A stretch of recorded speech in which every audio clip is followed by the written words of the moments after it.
Perfect.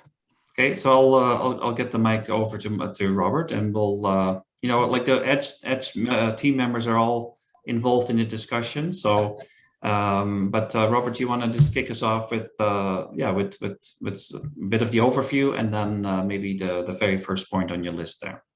Yeah, absolutely. Well, first of all, it's great to see so many people joining us and kind of getting a little bit of a dive into how we can update your website, right? Instead of always having to build new, let's look at some opportunities on how we can improve it that you can do yourself with your own management system. And yeah, we've looked at over the past, we've come across, these questions quite a bit.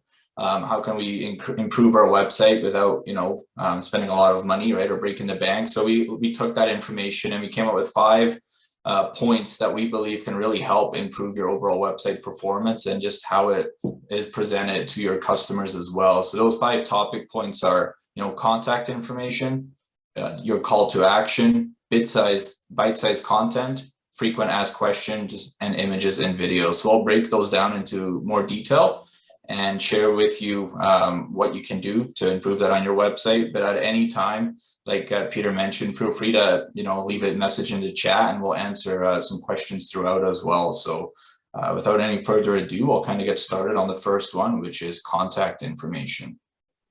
So what we found with the first one, which is contact information, is a lot of the times with newer designs or newer trends, it's actually become harder for individuals or people browsing your website to actually contact you. So we want to actually make it easy for people to contact you. So instead of hiding it right on the bottom of your website or somewhere in a menu that people have to do multiple clicks to get the information from you to actually make a point of contact, we always recommend have your phone number or at least one of the 2, phone or email, at the very top of your website, because then nobody has to really look for it when they have to scroll through your website. Yeah. So, and one other thing with that as well is especially when you look at the mobile version of your website, which is really super important, right? Like we see up to 60 and even 70% of visitors sometimes coming in through mobile only. It is really a great feature to make that phone number clickable, so they can just one click and they'll contact your office, right? And that's really a clear call to action, because that's really what it's one of the actions that you want them to take. So you want to make it extremely easy to do that. So it seems obvious, but more often than not, we see on websites, it's almost like we don't really give them the next step to take, right? And that's exactly. People need to be guided along to the next action, because hopefully there'll be a next, like either an interaction with the client or additional information. So that's kind of why this is an important thing that you can easily change on your website. The other Edge members, anything else to add to that, or does anybody have questions? Does this make sense?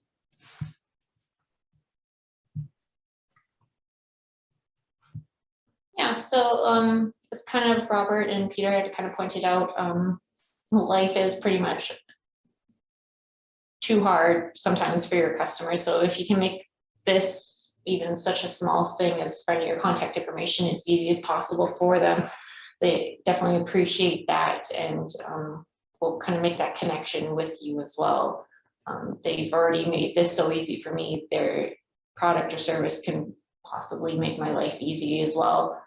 And also user experience is something that search engines also are putting a lot more weight on as well nowadays when ranking your websites. So kind of improving the user experience, how long someone stays on your website, definitely improves how you rank on websites, like say Google improves that as well. Yeah, thanks for clarifying that, Robert and Katie.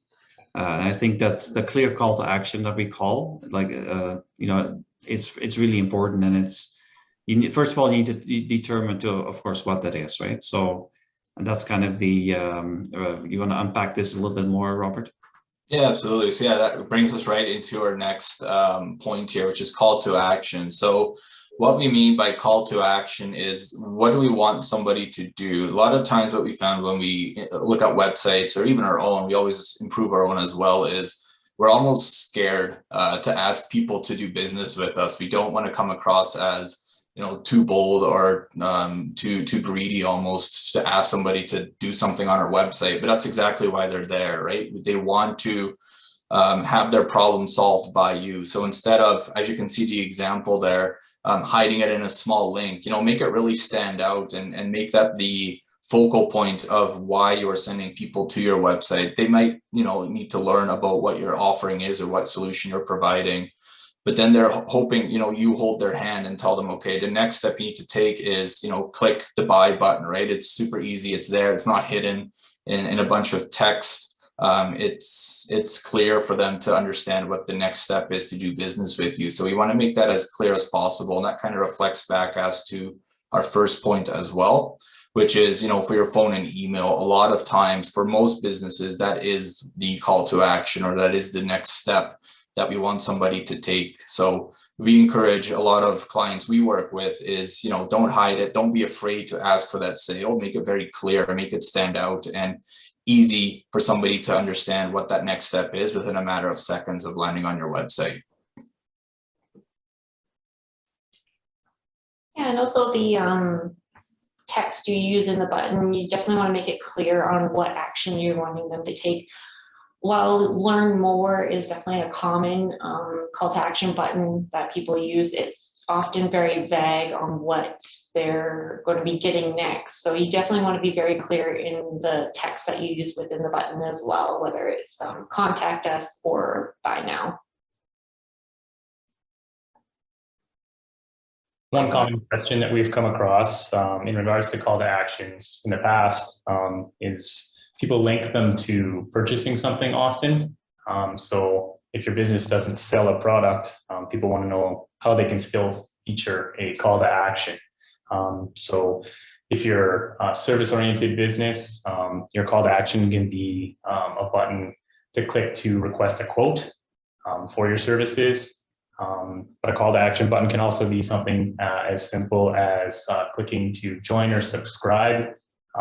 It gets your mailing list information for potential leads, and it gives you an opportunity to provide more information to those customers that isn't necessarily featured on your website.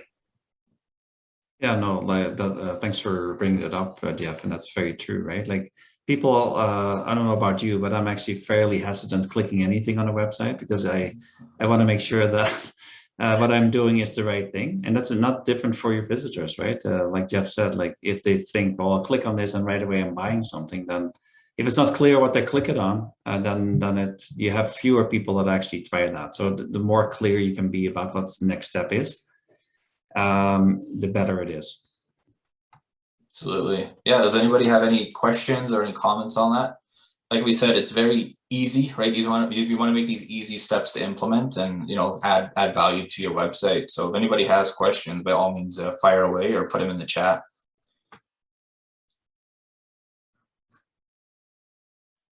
Perfect. So the next step that we're going to take is called bite-sized content. So it's exactly what it is. And we'll kind of explain that a little bit more. And so a lot of times when we come read on websites, especially as a business owner, you have a lot of information that you want to give, and you want to give all the information to your clients, right, and the potential customers, because you want to share, what awesome products you have, which is, we absolutely agree with that. But instead of putting everything in one long paragraph and, just kind of rambling on, we recommend breaking it up into small bite-sized pieces of content that people can quickly scan, because most people nowadays will not, believe it or not, will not take the time to really sit down and read every word on your website. They quickly scan for key pieces of information that stand out to them and that help solve their problem right away. So you can make it easier for their eyes to quickly pick out those key factors. You're going to get a higher interaction rate with your website, which of course in turn has a higher potential for somebody to actually contact you to do a sale. Yeah, so this could be like breaking it up into, as Robert said, different paragraphs, or you can even kind of create little separate content blocks and kind of arrange it to a row and kind of break up your content into like main areas. such as, I'll use the font experts as an example, just because I'm working with you guys closely, whether it's breaking it up into VoIP services, traditional landlines, or any other call services, breaking that into different sections to make it a little easier for them to kind of digest. Perfect. So yeah, another way you can kind of make it easier, for people to read it is, instead of putting everything on, one paragraph, break it up with, different elements of a website, for example, lines, or even, we'll get into it a little bit later, is even images and videos, which we'll touch base on in the coming slide here as well. So the next area that we want to focus on, which is frequent asked questions, is actually a huge beneficial factor for your potential clients and customers, and even your own website, because some of the points that we're going to talk about here, like we said, a well-written or free FAQ section on your website show customers that you care and really kind of understand their biggest frustration. So a simple frequent asked question section on your website just shows customers, okay, you're breaking content up, you're kind of right away touching their main pain point, which is, okay, what are they actively searching, right? So what are they looking for on Google or other search engines? And if you can answer that for them on your website without having to read through all this text again, and you can quickly do it briefly and right away get to the bottom of it, it again helps customers understand what you offer and what you solve. And on your website, it just helps build up the content too. So if you don't have a lot of information, for example, on a product, a frequent asked questions section, you can even look at how previous customers have interacted with you in the past, and you can just put some of those comments or questions on your website with a well thought out answer. So right away, it just adds a little extra bulk to your website content. Yeah, so one other like a very similar way of organizing content and creating content is something we call hub pages. And I think this is kind of related with the FAQs. And it has proven that everybody wants their website to rank for the important key phrases, right? The important services that you provide. But it's increasingly more difficult, of course, because of all the different options that are out there for Google. But Google, or the search engines, I should say, is really zooming in on the actual content these days, and everybody kind of in the industry kind of understands that, right? It's really difficult to manipulate Google anymore, right? Not like it used to be. Stuffing Mike, maybe you know this, stuffing keywords behind the pages and all those kind of tricks. None of that actually works anymore, right? So well-written content, and then in the form of an FAQ section, is really you're answering the questions before they even ask them, which is fantastic for your people that land on your website. But also, more importantly, almost for Google, they love those lists as well. Yeah. So your chances of ranking higher in the organic search for those topics is increasing. Katie, you want to add anything to that? Yeah, so with the FAQs, you can create a specific FAQ page on your website that's specifically dedicated to that, or you can add an FAQ section to each individual page. And that way people don't have to go searching for those questions. It's already right there on the page for them. And then you can also target those FAQs directly to that specific product or service.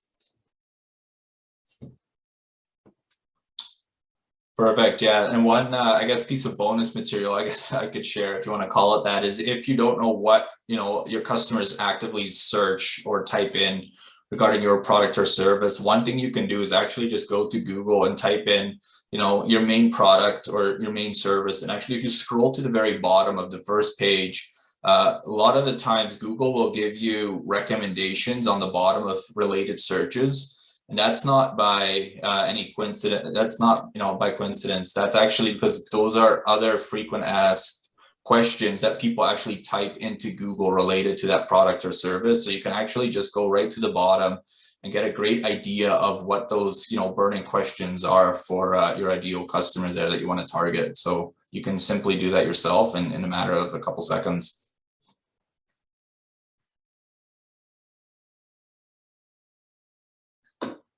Perfect. So then from there, we'll go down to images and video. I know this is kind of a fun one as well. So I know a lot of you have experience with this as well and work with it. So why do we say video and images? Well, we want to add visuals to drive interest. Kind of how we've been going back over content breakdown, you know, make it interesting, make it easy to scan. Adding video and images to a website makes it that much more appealing. And especially today where people have access to websites over 60% at a time on their mobile devices, instead of reading through text on a small screen, it can be quite cumbersome on your eyes, right? And you just kind of lose traction and you kind of lose focus. If you add images or even videos for that instance, it just really is more engaging. And people, again, scan content, and if an image, right, is worth 1,000 words, you can explain it through a visual or a short video clip. It's even that much more engaging for people to understand what you're offering, and it breaks up the content even more that you already have on your website, and it builds out the page. So if you do have content and you add some video clips in there, right, or images and an FAQ section and a strong call to action, you start to build out a very strong and powerful page for somebody to interact with you and give them what they're looking for. Like everybody, I think, understands the importance of video right now, right? Like it or not. You know, like going back to those clear call to actions. In some cases, we actually produce, or the client, we produce a video for the client that actually explains what happens when you click this button, which we haven't used it a lot, but that's actually a really good way of breaking it down and making it very safe for them to take the next step. And video, you know, and I'd love to hear, you know, the others' ideas around video. Like video can be very intimidating. You know, from my own personal experience, it can be kind of it's you know, like it's different than just the written words, but people love to consume information through video. And if I have one piece of advice, like even if your video is not produced by a Hollywood producer or slick or smooth, people still prefer to consume your content through audiovisual ways rather than the, you know, content on the page. And social media, let's face it, social media as a communication tool has kind of like you know, cost that, right? Or people are used now to watching all that stuff. So as a business owner, I tell our clients, don't worry so much about the quality necessarily, although you don't want to put out garbage. But even if it's just you and a cell phone and just you talking as the business owner about a particular problem, you're going to gain a lot of credibility and a lot of trust. So I see a lot of businesses taking you know, starting to use that, and they don't worry so much about producing it exactly right, or you know, like it doesn't have to be completely perfect all the time. So I'd love to hear the other Katie and Jeff's, you know, comments on that as well. Yeah, I think just to touch on or extend on what Peter had mentioned, it can feel intimidating, especially when you're first starting off with video. So some of the recommendations that we kind of have come up with is in regards to paying attention to your environment, whether it be the lighting, background noise, or even just a visual background of what's behind you, particularly if you're planning on moving or being mobile during the video, as all of those aspects can change from spot to spot as you're moving. Another recommendation is just to make sure that you're keeping on topic. Don't drag your video out too long, and come across positive and excited, and just have fun with it. Oh, excellent. Yeah, like one thing I should have added is like actually the sound quality is actually probably more important than the video quality. People can tolerate a poor video, but they can't tolerate a lot of noise or poor audio, right? And we all can relate to that, I think. So yeah. And just kind of another point that Peter kind of mentioned, just kind of videos and photo help put a face to your company. Sometimes there's this barrier almost when you come to a website, just because it's just like this static thing. So a video and photos definitely help create an initial connection with you, because sometimes the first interaction with your business, and most often is your website, So by able to kind of create a connection with them through photos and videos, and also kind of get an idea of like who you are as a business owner, and also what your products and services can offer them, is definitely beneficial in helping creating that connection. As Peter said, making them feel more comfortable with doing business with you.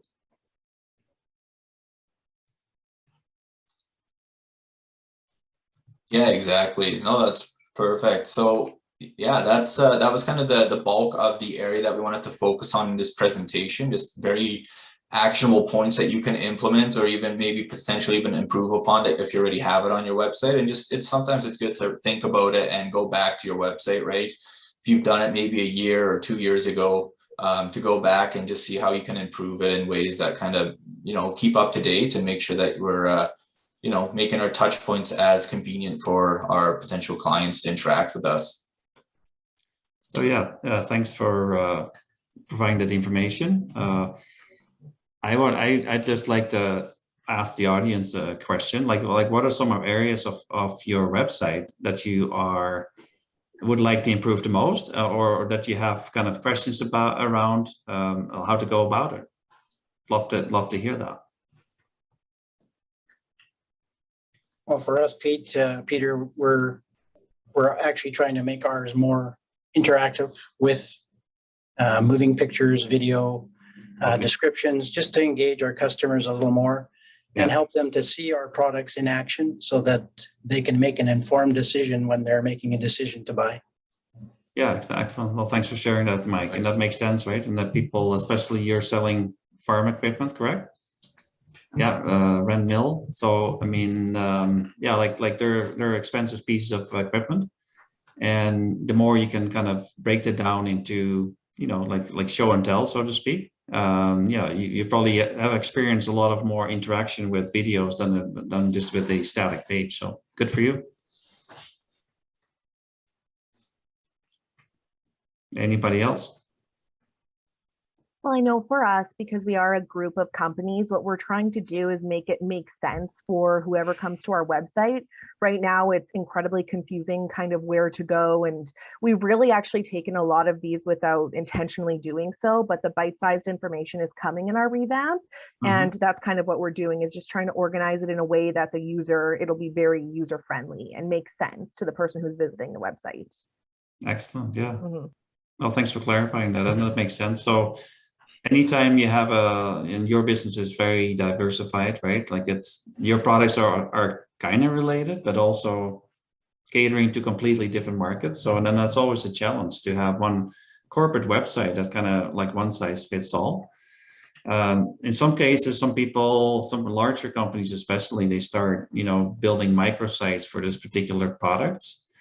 And of course, a lot more work, a lot more things to manage. But in some ways, it makes your messaging easier, because now you're talking to just your commercial clients, for example, or your residential clients, and you can speak their language better, right? So you probably find that by just simplifying things and making it very clear, you can really improve that engagement level that you have with your clients. So yeah, looking forward to seeing some of those improvements. Work in progress, right? Exactly. And that's okay too. Like, you're never completely done with your website, in our opinion, right? There's always, like, if you just set and forget and don't look at it for 5 years, it's probably not the best strategy. And of course, a lot of small businesses are busy with their day-to-day operations, and we get it. But yeah, like, you need to review that information. And even when it comes to, we started out, you don't have to redesign your website every year, and that's true. But at some point, there comes a time as well that you have to say, well, based on the user experience, based on the information we have, based on where the market is going, we actually have to, do a complete revamp. And that's kind of what I would say for a lot of our clients, probably like 3 to 5 years. That doesn't seem like a long time, but that's just the reality of it, right? Like, design standards change, like the whole conversion to mobile is, of course, it has a huge impact on design as well. So we love to have our clients be ahead of that curve instead of trying to catch up all the time. Any other questions that you may have for our team, or just some other marketing related or website related questions that you may have? We have quite a good representation here of the Edge team that can probably give you some answers, hopefully. But nothing is off topic. Like, it's just whatever we can help you with to make things better.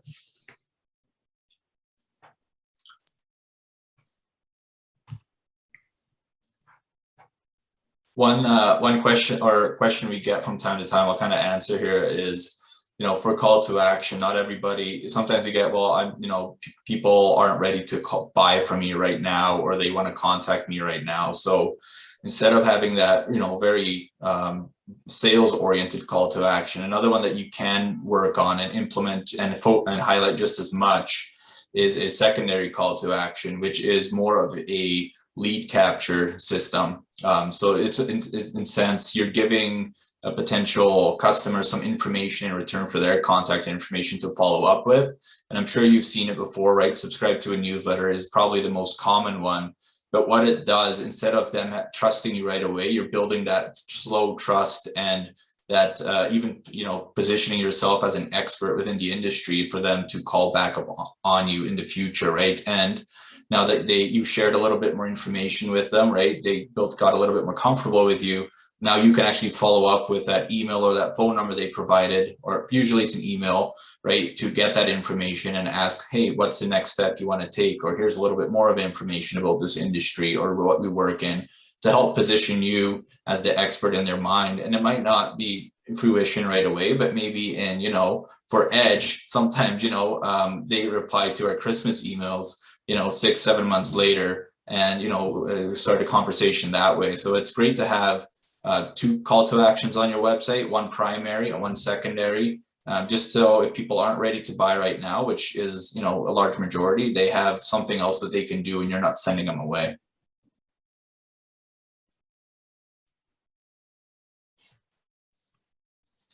Okay, thanks for clarifying that, Robert.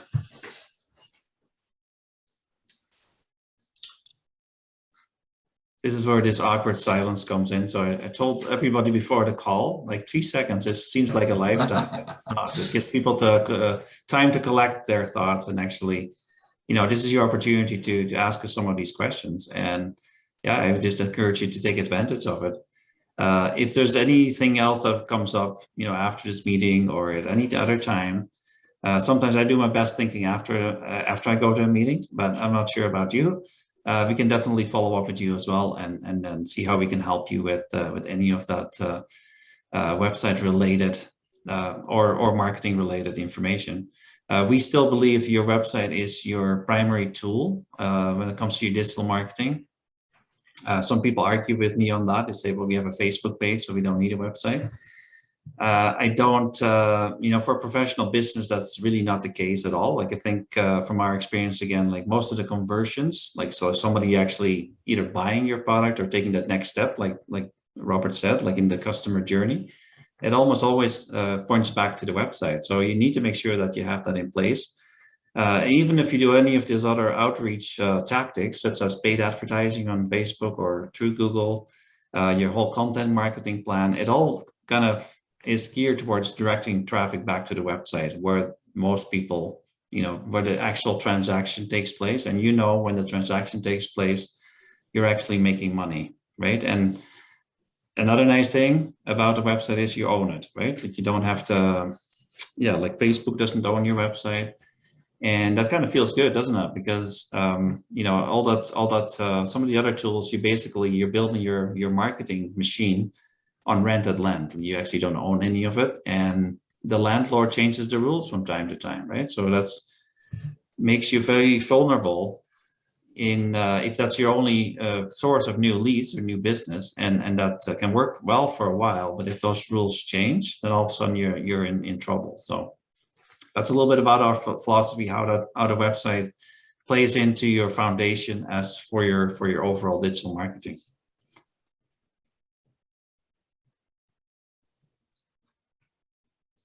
One thing I did want to mention, kind of tying into digital marketing, next week we are actually going to be working with Advanced Systems on a Lunch and Learn event.